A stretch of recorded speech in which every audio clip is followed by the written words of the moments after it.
Good evening students.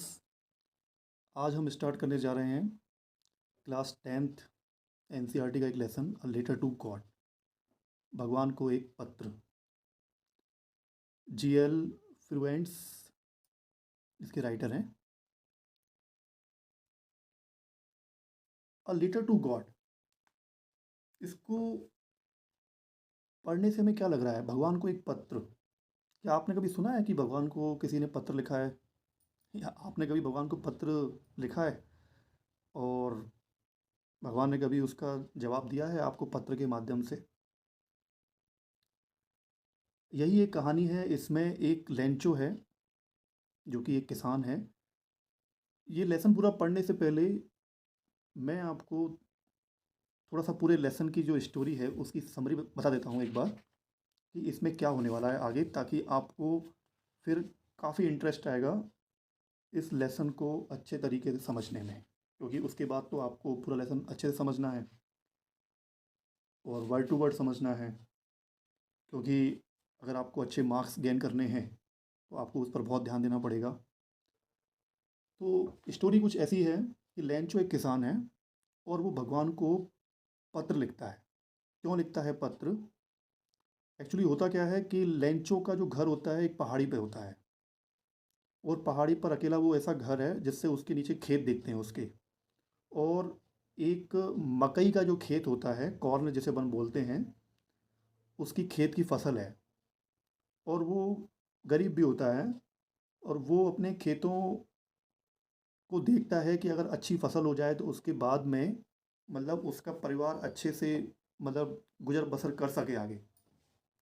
जैसे कि हम सब लोग भी खेत में कोई ना कोई फसल उगाते हैं, फिर उसके बाद फसल को कटने के बाद, बेचने के बाद में सोचते हैं कि कुछ पैसा वगैरह आएगा अपने परिवार के लिए, जिससे परिवार का भरण पोषण भी होगा।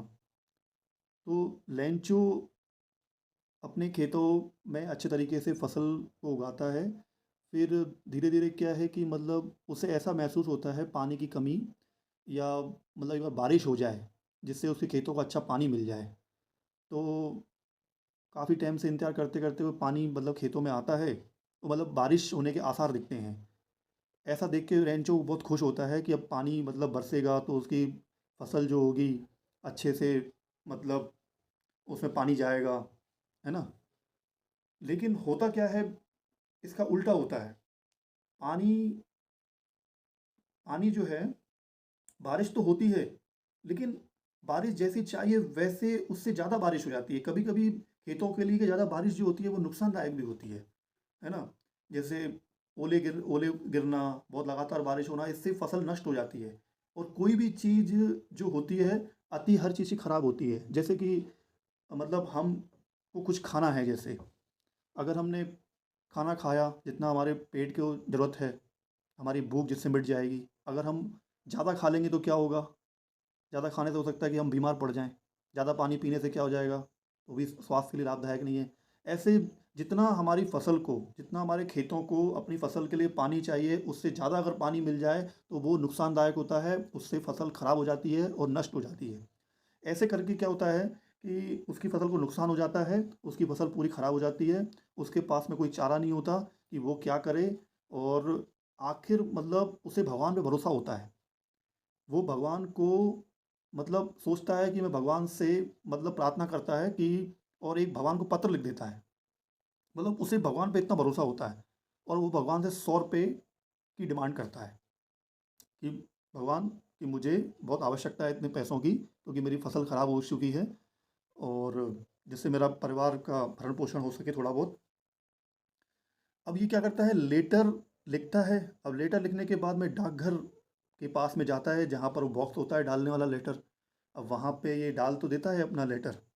अब ऐसा देखते हुए फिर वो डाकघर में, आपको पता है जो पोस्टमैन होता है, डाकिया, वो इसके पत्र को ले जाता है, और उस पे पत्र पे लिखा होता है इसके भगवान को पत्र।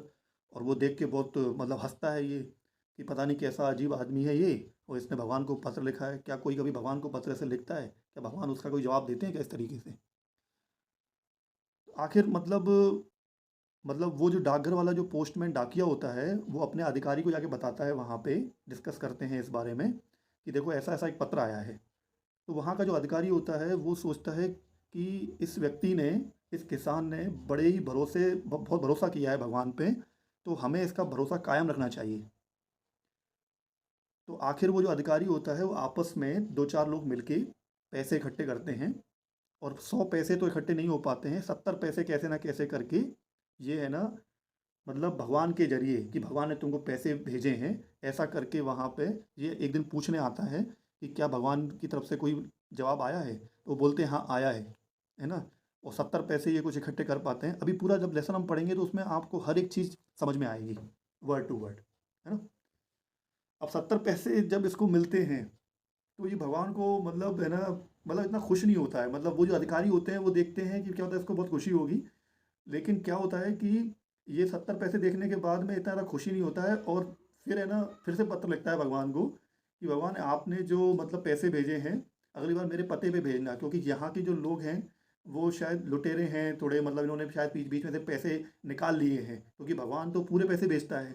तो मतलब थोड़ा बहुत इसमें हंसी भी आती है, एक भरोसा भी दिखता है भगवान पे।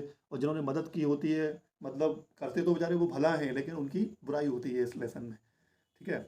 अब मैं इस लेसन को आपको पूरा सेंटेंस टू सेंटेंस अच्छे तरीके से एक्सप्लेन करूँगा। आपको अपने परीक्षा के हिसाब से भी उसकी तैयारी अच्छे से करनी है और समझने की कोशिश करनी है। ठीक है।